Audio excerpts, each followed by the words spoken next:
तेरी वाणी जीवन की रोटी, नैनों की ज्योति अंधेरा मिटाती।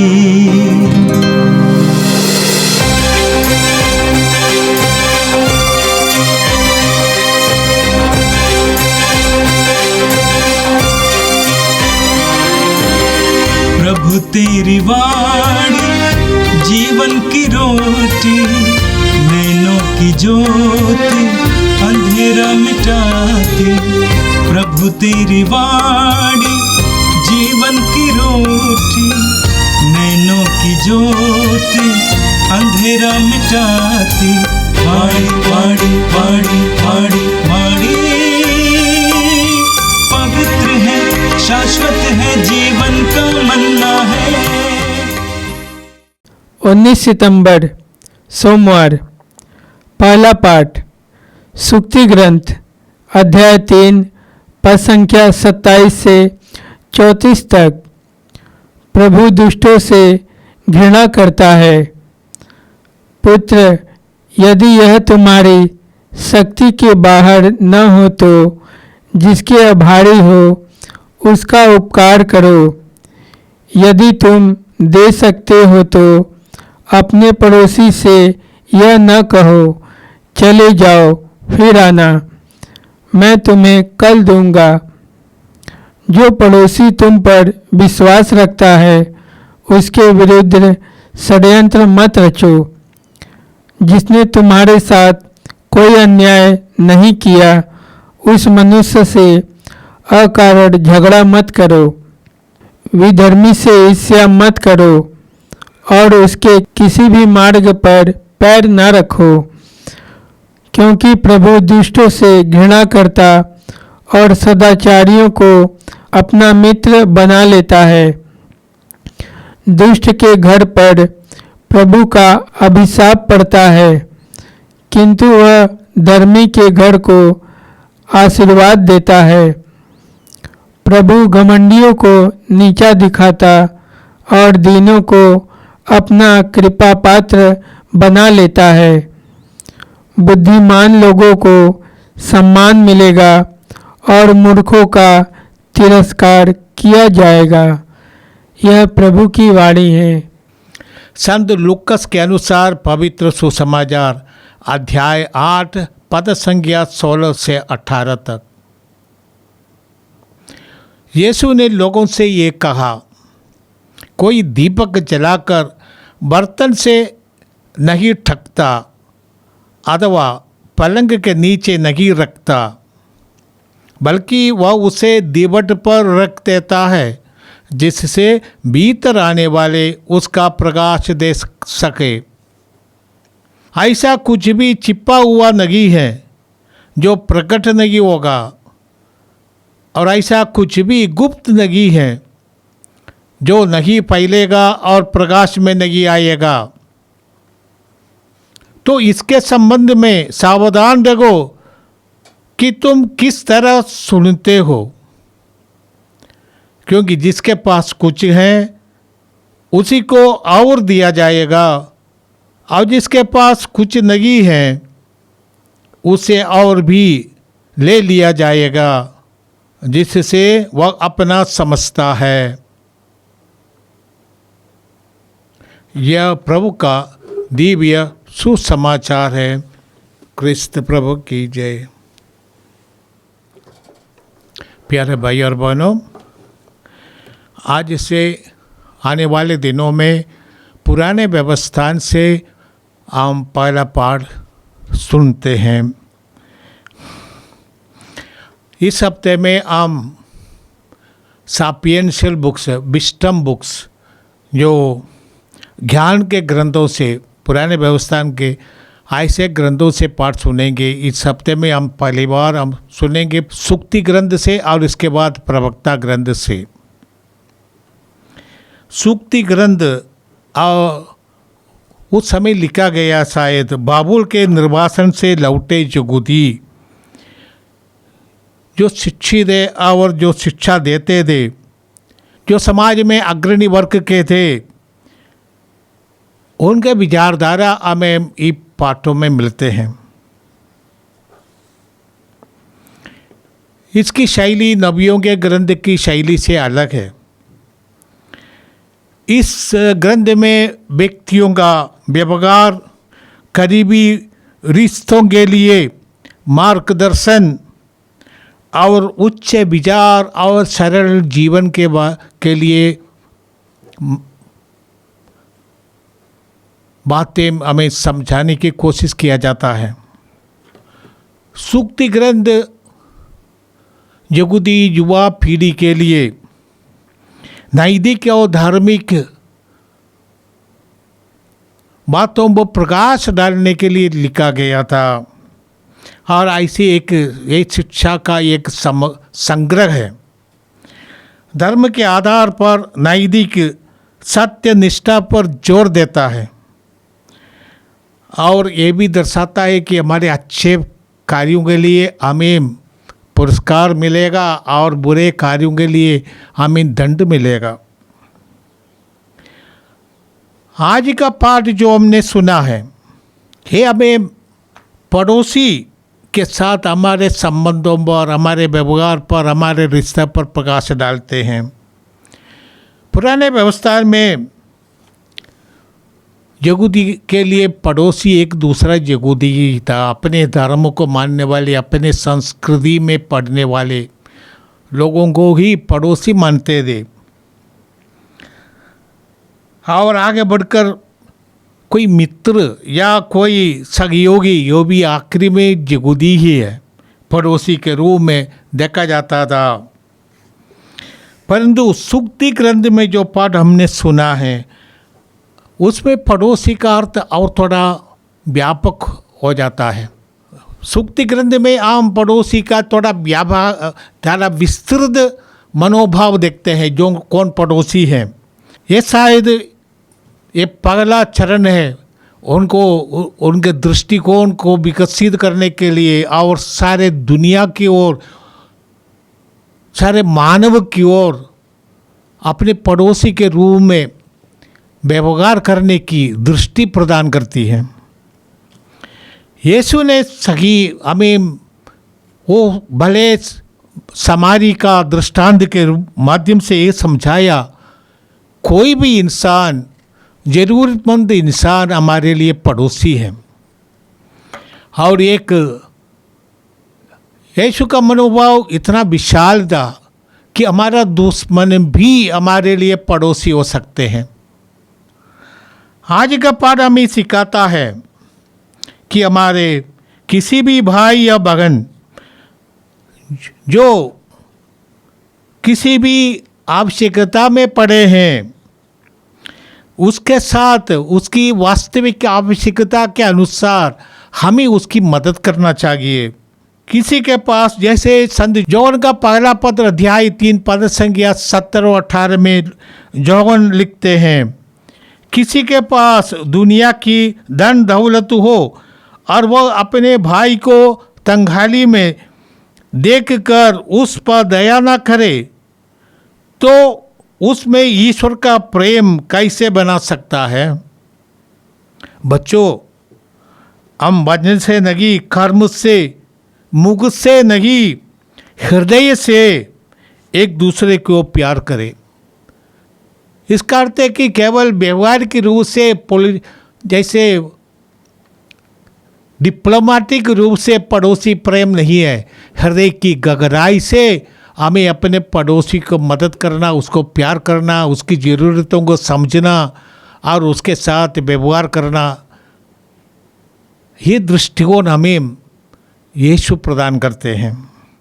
संत याकूब अपने पत्र में लिखते हैं, मान लीजिए किसी भाई या बहन के पास पहनने के लिए कपड़ा नहीं हो और ना रोज रोज खाने की चीज़ें, यदि आप लोगों में कोई उनसे कहे खुशी से जाइए, रंग रंग कपड़े पहनिए और भर पेट खाइए, किंतु वह उन्हें शरीर के लिए ज़रूरी चीज़ें नहीं दे सकते, इससे क्या फ़ायदा है।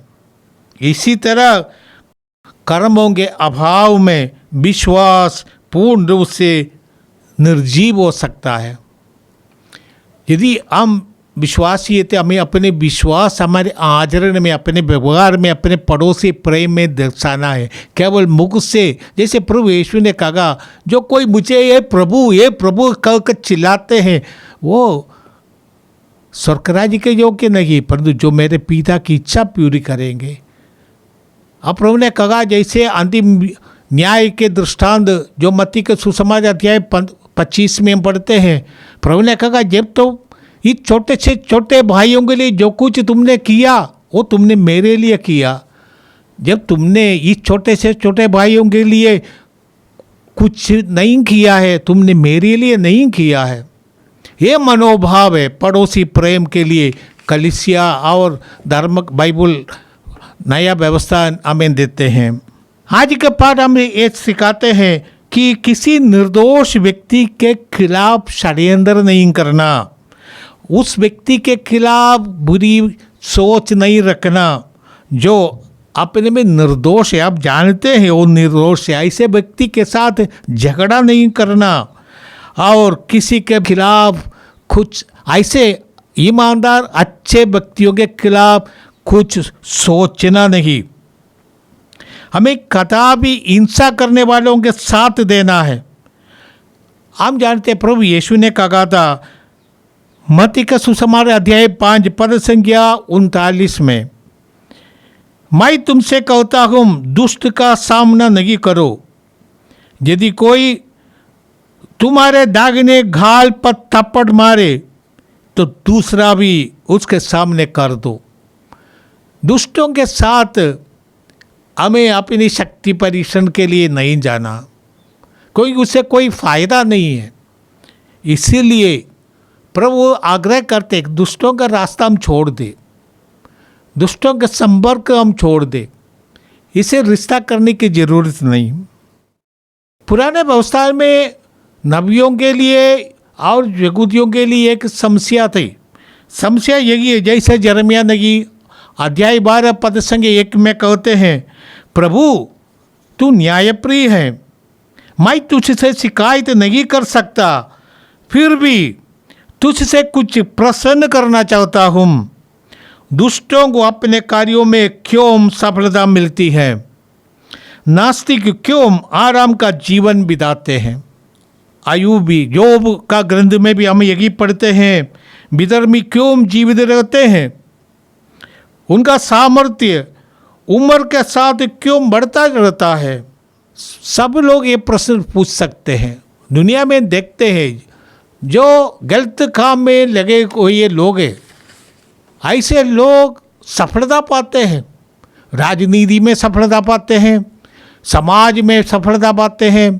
ऐसे बहुत लोग हैं असली में मैंने बाहुबली के नाम से माने जाते हैं, वो लोग एमएलए बनते हैं, एमपी बनते हैं और ऐसे लोग मंत्री भी बन सकते हैं।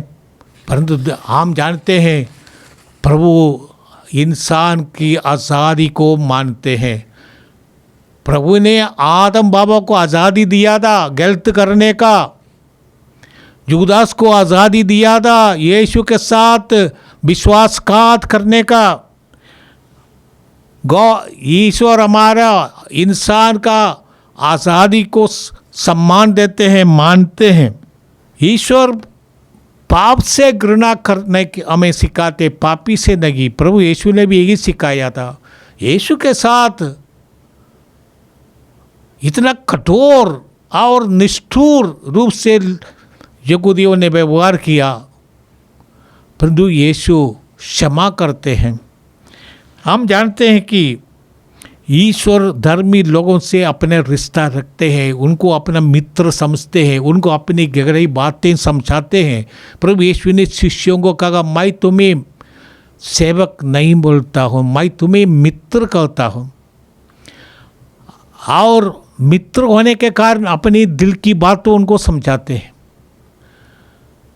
यदि भी धर्मी इस संसार में कुचले जाते हैं, उत्पीड़ित किए जाते हैं, फिर भी धर्मी के हृदय में, दिल में चैन शांति है। वो प्रभु पर निष्ठा रखते हैं, इसलिए वो उनके दिल में शांति रहती है। दुष्ट के दिल में शांति नहीं होती। हिटलर, मुसोलिनी इत्यादि लोग इतना बड़ा घोर अत्याचार किया, वो जीत भी रहा था, परंतु आखिरी में जीत उनका नहीं रहा। इस संसार में यही होता है। शैतान जिसके साथ है, उस शैतान उनको संसार की सुख लोभ से प्रभावित करते हैं। यीशु के पास शैतान परीक्षा लेने के लिए आए थे, कहा पूरा दुनिया में ही तुमको दे दूंगा, देखो राष्ट्रों का महिमा देखो, तुम्हें यही प्रदान करेगा। शैतान ऐसा करते हैं, परंतु शैतान नित्य जीवन नहीं दे सकता। शैतान अपने गुलामी में हमें रखेंगे और शैतान शायद दुनिया की चीज़ें प्रदान करेंगे, परंतु कभी भी अपनी शांति नहीं देगा। शैतान शांति नहीं दे सकता। प्रभु यीशु ने कहा मैं तुम्हें मेरी शांति प्रदान करता हूँ, जैसे दुनिया शांति देती है इस तरह का शांति नहीं। ईश्वर का शांति ये हमारे आंतरिक जीवन है, आध्यात्मिक जीवन है। प्रभु उसको हमें प्रदान करते हैं। प्रभु पापियों को मारने के लिए नहीं आया। प्रभु यीशु ने कहा मैं पापियों को बुलाने आया है। प्रभु पापियों को जीवन परिवर्तन के लिए आया है और उन्हें अनंत जीवन की रास्ता दिखाने के लिए आया, अनंत जीवन प्रदान करना, यही ईश्वर की इच्छा है। पापी भी अपने जीवन परिवर्तित करके, जैसे हम जानते हैं क्रूस पर वो डाकू जिन्हें यीशु ने मन परिवर्तन की कृपा दिया था और उन्हें अनंत जीवन का सौभाग्य बनाया। मन परिवर्तन करके नया बनना यही ईश्वर की इच्छा है। हम इस दुनिया में रहते हैं, वो दुनिया में हमारी जिम्मेदारी है, जैसे आज के सुसमाचार में हम पढ़ेंगे, रोशनी फैलाना। प्रभु ने अपने शिष्यों को कहा था, आज के सुसमाचार में हम कहते हैं प्रभु यीशु ने शिष्यों से कहा कोई भी दीपक जलाकर बर्तन के नीचे नहीं रखता, ना पलंग के नीचे रखता है, बल्कि वह उसे दीपट पर रख देता है, जिससे भीतर आने वाले उनका प्रकाश देख सके।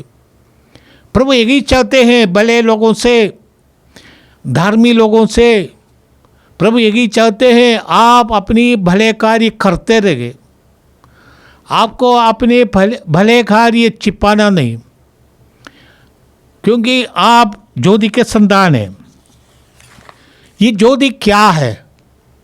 धर्म ग्रंथ में हम पढ़ते हैं, स्तोत्र 119 पद संख्या 105 में पढ़ते हैं, तेरी शिक्षा मुझे ज्योति प्रदान करती है और मेरा पद आलोकित करती है। ये प्रभु की शिक्षा है, ये धर्म ग्रंथ है, ये पवित्र वचन है, वही ज्योति है। और हम धर्म ग्रंथ में पढ़ते हैं आदि में शब्द था, वो शब्द ईश्वर के साथ था, वो शब्द ईश्वर था, वो शब्द ने शरीर धारण कर हमारे बीच निवास किया, वही ज्योति यीशु। यीशु ने स्वयं कहा मैं संसार की ज्योति हूँ। और हम जो विश्वास करते हैं उसके द्वारा उस ज्योति से ज्योति पाया है। इसलिए प्रभु ने अपने शिष्यों से कहा तू संसार की ज्योति हो। जितना हम ईश्वर से जुड़े रहते हैं उतना हम उनकी ज्योति से ज्योतिर्मय हो जाते हैं। इसलिए हमें चाहिए हम संसार में रहते हुए भी भले कार्य करते रहे। प्रभु ने कहा संसार की ज्योति मैं हूँ, जो मेरा अनुसरण करता है वह अंधकार में नहीं भटकता, उसे जीवन की ज्योति प्राप्त होगी। यही है संसार में घोषणा करने का दौत्य है, हर एक विश्वासी का ये दौत्य है। वो ज्योति फैलाए। संसार में अंधकार है, शैतान और बुराई की शक्तियाँ अंधकार है। अंधकार जहाँ ज्योति नहीं है वहाँ पर अंधकार होती है।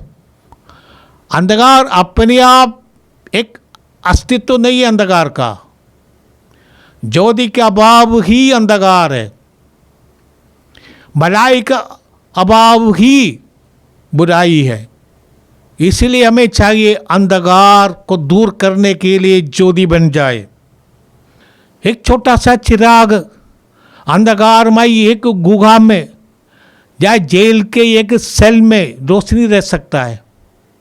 हम भी एक दिया जैसे बन सकते हैं। हर एक इंसान इस संसार में अपने अच्छे कार्य के द्वारा ज्योति फैलाए। अच्छे यही दौत्य हमारा। ये नहीं है हम पूर्ण रूप से सफल बनेंगे, हम सफल शायद नहीं होगा, परंतु हमारे जिम्मेदारी है हम अब इसको करते रहेंगे। आज के पाठ में प्रभु कहते हैं इसके संबंध में सावधान रहो कि तुम किस तरह सुनते हो।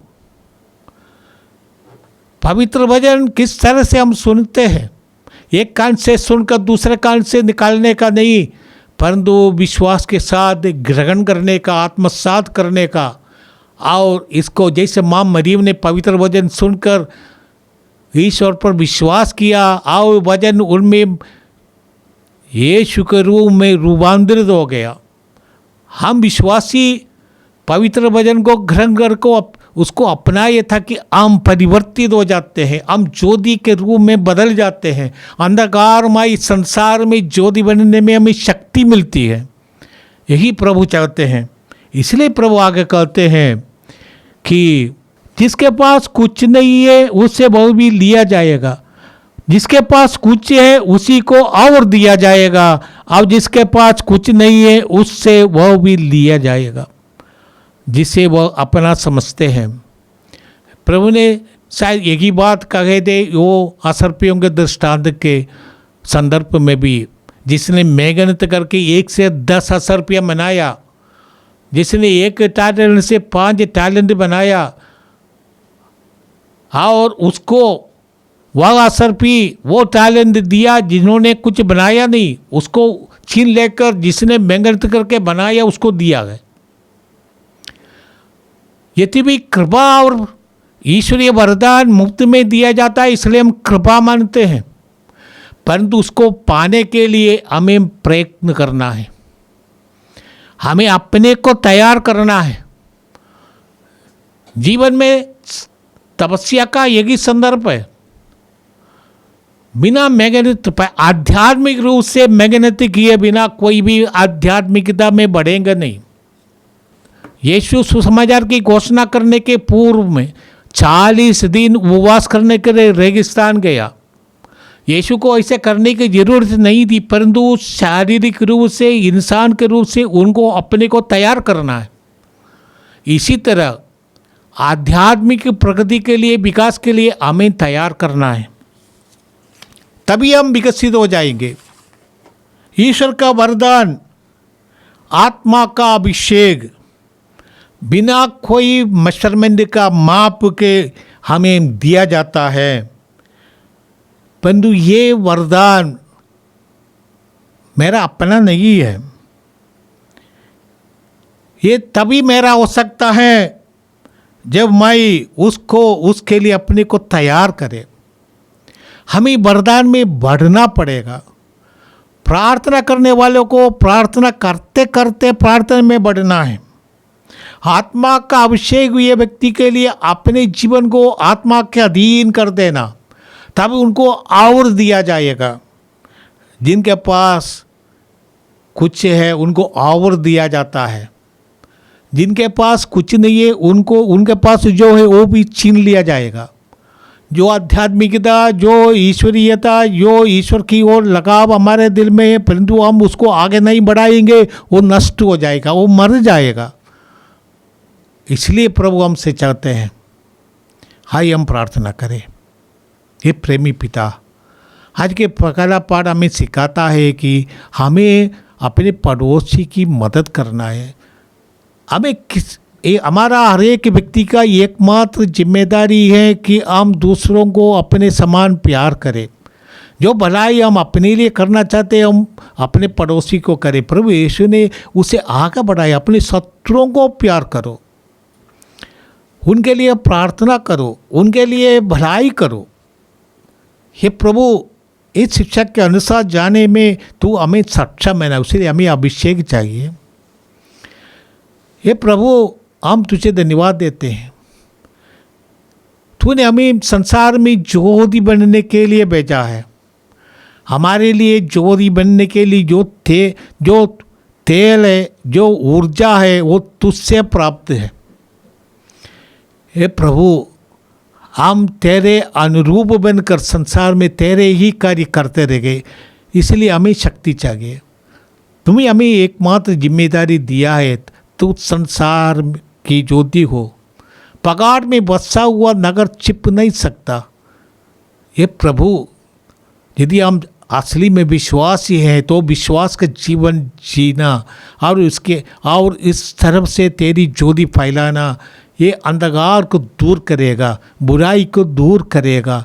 और ये प्रभु, तूने अपने पुनरुत्थान के द्वारा हमें सिखाया है, हम उससे ना डरे जो हमें शारीरिक रूप से क्लेश देगा, परंतु उससे डरो जो आत्मा और शरीर दोनों को नष्ट कर सकता है।